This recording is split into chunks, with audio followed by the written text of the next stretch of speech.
อนแบบศึกษาด้วยตนเอง เป็นวิธีสอนที่เปิดโอกาส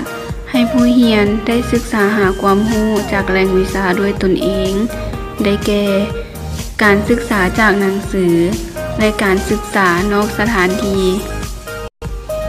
จุดประสงค์ของวิธีสอนแบบศึกษาด้วยตนเองนี้แม่นเพื่อให้นักเรียนเกิดการเรียนรู้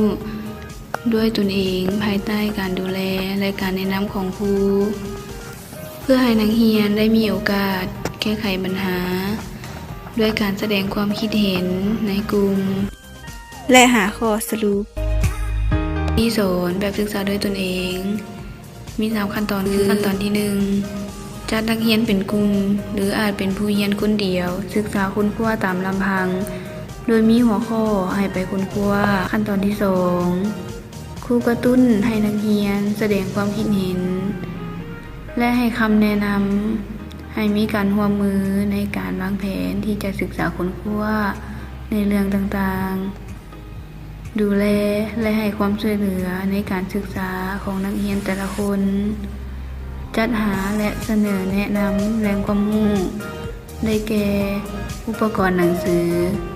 และสิ่งพิมพ์อื่นๆที่นักเรียนจะต้องใช้ขั้นตอนที่3หลังจากแสดงความคิดเห็นและปฏิบัติกิจกรรมที่เน้นการศึกษาด้วยตนเองแล้วนักเรียนเขียนผลการรายงานขั้นตอนที่1ขั้นตอนนี้ครูจะแบ่งนักเรียนออกเป็นกลุ่มตามที่เหมาะสมนักเรียนจะปฏิบัติตามที่ครูบอกครูจะเสนอบทเรียนที่จะเรียนนักเรียนฟังครูเสนอบทเรียนครูจะย้ายใบบทเรียนหรือใบความรู้ให้นักเรียนจะอ่านใบความรู้แล้วนักเรียนก็จะถามอาจารย์หากมีข้อข้องใจในใบบทเรียนขั้นตอนที่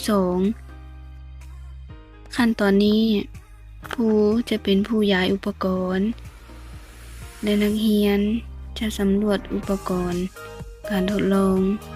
หลังจากนั้นครูจะย้ายใบกิจกรรมนักเรียนจะอ่านใบกิจกรรมและเขียน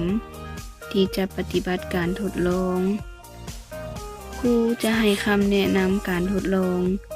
นักเรียนจะปฏิบัติการทดลอง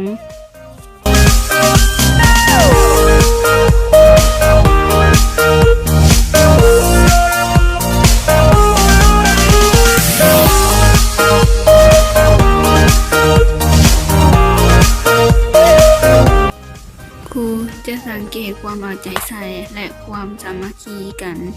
ในการทดลองสังเกตการสนทนาระหว่างนักเรียนกับนักเรียน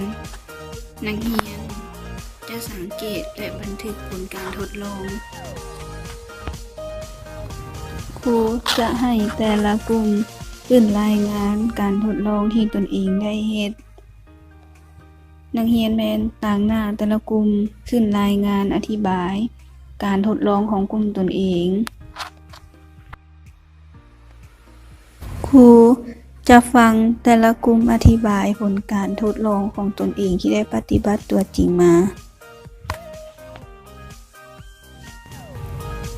ขั้นตอนที่3ขั้นตอนนี้แม่นครูจะให้แต่ละกลุ่มเขียนรายงานส่งครูนักเรียนแม่นแต่ละกลุ่มจะสรุปผลการรายงานแล้วเขียนส่งครู